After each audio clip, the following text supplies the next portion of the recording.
నమస్తే. నేను మీ కుప్ప పద్మిని. ఇన్నాళ్ళు మీ సపోర్ట్‌ని నాకందిస్తూ, మీ ప్రేమని నాకందిస్తున్న ప్రతి ఒక్కరికి కృతజ్ఞతలు. ఇప్పుడు చూడబోతున్న ఈ వీడియో కూడా ఖచ్చితంగా మీకు ఉపయోగపడుతుంది.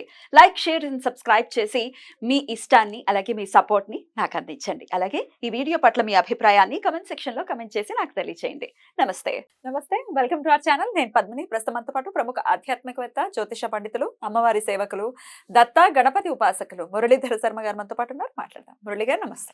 మహాదేవ్. మురళి గారు బోర్డ్ మీద ఏదో 2 జాతకాలు అబ్బాయి, అమ్మాయి. ఓకే. 2 జాతకాలున్నాయి. చెప్తారా ఏంటిది?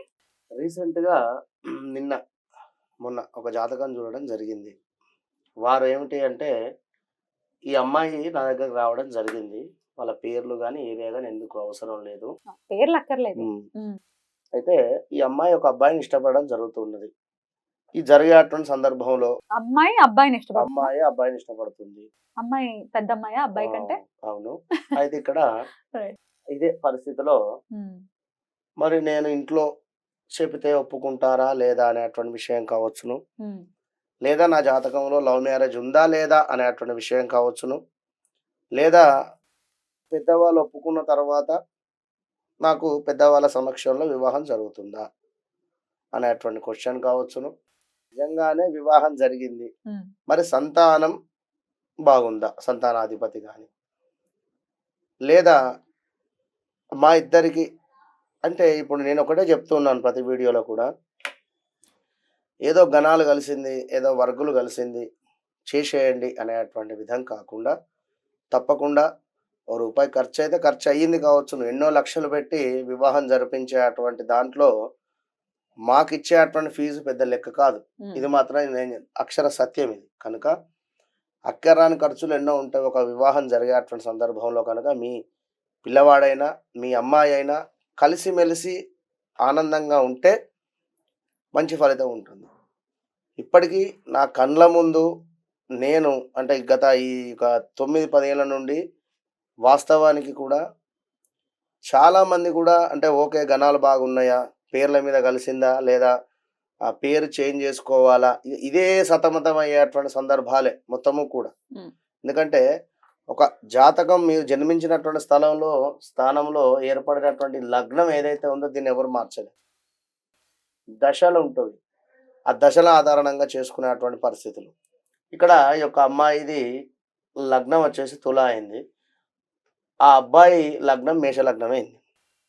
నేను ఒకటే అడిగా. అబ్బాయికి అధికమైనటువంటి కోపము ఉండేటువంటి పరిస్థితి ఉండాలి. అంటే జస్ట్ నా అనలైజేషన్ ప్రకారంగా నేను చెప్తున్నా. వారు అడిగిందేమిటి? వివాహం జరిగితే ఎట్లుంటుంది అని. అక్కడి నుండి మనం చూసేటువంటి పరిస్థితి ఏంది? నేను జస్ట్ షార్ట్‌కట్‌లో చెప్తాను క్షుణ్ణంగా కాకుండా. హ్మ్. అబ్బాయికి అధికమైనటువంటి కోపము, తొందరలో ఒక మాట జారడం కావచ్చును.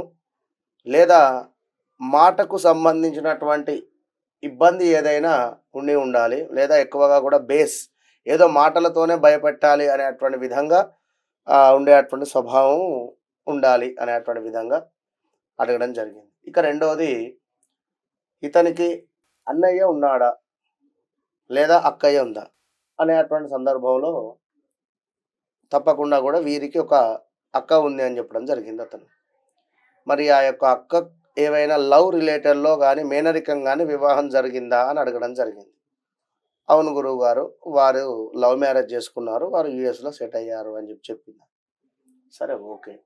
అటు పిమ్మట మీకు కానీ, మీ అమ్మగారికి కానీ రీసెంట్‌గా అంటే అక్కడ దశను నేను నిర్ధారంగా చేసుకొని అడగడం జరిగింది. ఆ అబ్బాయికి సంబంధించి స్థానచలనం గాని, ప్రదేశ మార్పులు గాని, ఏమైనా ల్యాండ్ రిలేటెడ్ ఇష్యూస్ గాని, కేసులు గాని, ఏమైనా కోర్టు కేసుల దాకా వెళ్ళడం గాని, లేదా వీరి అమ్మగారికి ఏవైనా సర్జరీస్ లాంటివి ఏమైనా జరిగిన దాఖలాలున్నాయా? రీసెంట్‌గా హెల్త్ సంబంధిత ఇబ్బందులైతే నడుస్తూ ఉన్నవి. అంటే నిజమే గురువుగారు. నేను కూడా బండి మీద నుంచి అడ్డం పడడం జరిగింది. అతను ఐ మీన్ కాలు ఫ్రాక్చర్ అయ్యింది. విన్నారా? 2022లో అని చెప్పడం జరిగింది. ఇదంతా రీసెంట్‌గానే. ఇట్లా అనలైజ్ చేసుకుంటా వస్తే ఈ అబ్బాయి మరి మీకు ఓకే. ఈ అబ్బాయి విషయంలో ఇట్లా అయింది. చెప్తారు వాళ్ళ వీడియో చివర్లో. ఇక అమ్మాయి జాతకానికి వచ్చేసరికి అమ్మాయిది వచ్చేసి తుల. ఎట్ ద సేమ్ టైం అబ్బాయికి ఇక్కడ 2లో సూర్యుడు నీచబడి ఉన్నాడు. నీచబడడం అంటే పవర్ తక్కువ ఉంటుంది అక్కడ. ఎట్లాగూ తులాలో నీచపడతాడు గనుక ఎట్ ద సేమ్ టైం వృషభంలో కూడా సూర్యుడు ఉంటే ఎక్కువ పవర్ అనేది ఉండదు. ఉండదా? 100% ఎక్కువ ఉండదు. ఉమ్. ఇదే అధికమైనటువంటి కోపము, నా మాట సాగాలి అని గాని ఇట్లా ఉంటుంది. మరి ఇక్కడ శని మేషంలో నీచబడుతుంది కనుక ఇక్కడ కూడా శని పవర్ ఎక్కువ ఉండదు అక్కడ. పవర్ అనేటువంటిది ఇక్కడ ఉండదు కనుక ఈ అమ్మాయి కూడా చిన్నతనములో మాటలు ఆలస్యంగా వచ్చేటువంటి పరిస్థితి కానీ లేదా ఎందుకు గురువు ఉచ్చలో ఉన్నప్పటికీ మాటలు తప్పకుండా ఆలస్యంగా ఉంటుంది. వస్తాయి. 2లో శని ఉంటే అది అంతే ఆ, పరిస్థితి. రెండులో శని. 2లో శని వాక్కు ఉన్నాడు, స్థానంలో మాటకు శని. వాక్కు కారకుడు గనుక ఉమ్. ఈ శని కూడా వక్రం ఉంది. ఓ. నేను మర్చిపోయాను, ఈ శని కూడా వక్రం ఉంది కనుక ఖచ్చితంగా మాటకు సంబంధించిన ఇబ్బందులు ఉన్నాయి. ఇప్పుడు కొందరు అంటూ ఉంటారు వక్ర చూపండి, వక్రగతిలోకి వెళ్తే మళ్ళీ వక్రము, ఉచ్చబొందు. వక్ర చూపు ఉండదు. వక్రం అంటే కాస్త బ్యాక్ సైడ్ ఉంటుంది. తుల లే- మరి ఉచ్చబొందుతారు కదా, తులలో లేదు, ఒకవేళ లేదు. వెళ్తే.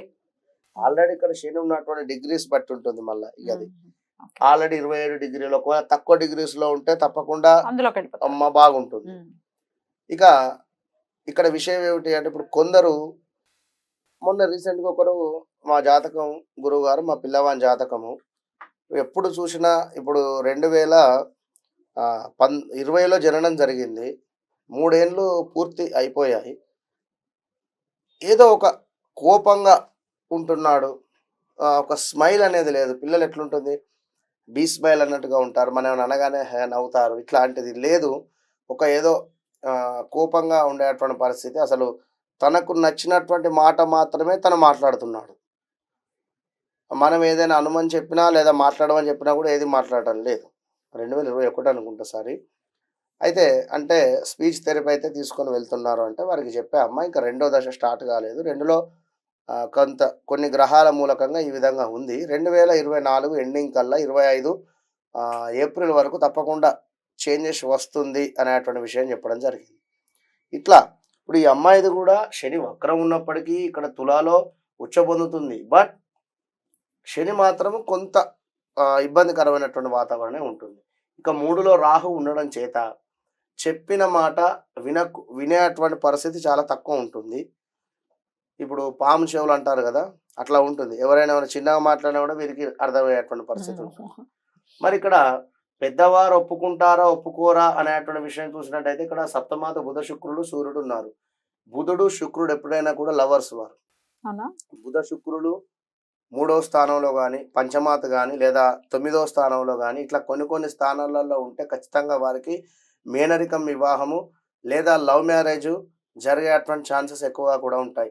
ఎప్పుడైతే బుధ శుక్రులు వారితో శనిగ్రహం కానీ, సూర్యుడు కానీ, కుజుడు కానీ కలిసి ఉన్నట్టయితే బ్రేకప్స్ జరిగే ఛాన్సెస్ ఉంటవి.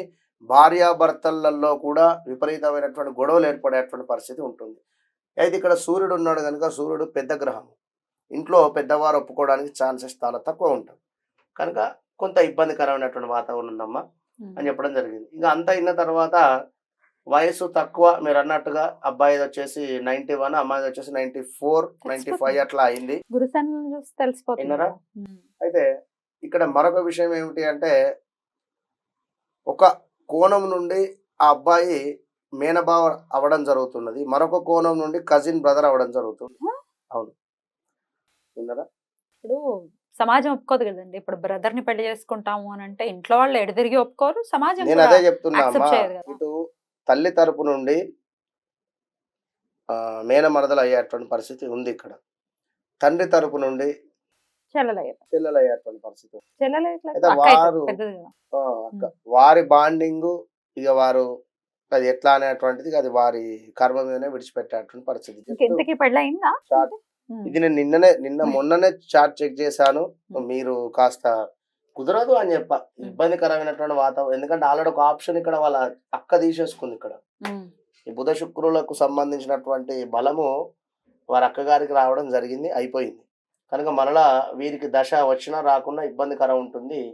ఈ యొక్క అమ్మాయికి గాని అబ్బాయికి గాని ఖచ్చితంగా కూడా గొడవలు అయ్యే ఛాన్సెస్ ఉంటాయి. ఇక్కడ వివాహం ఒప్పుకోకపోవడం, 2ల సూర్యుడు, ఈమెకు 2ల శని, మాటలతో ఎక్కువగా కూడా యుద్ధం అయ్యేటువంటి పరిస్థితి ఉంటుంది.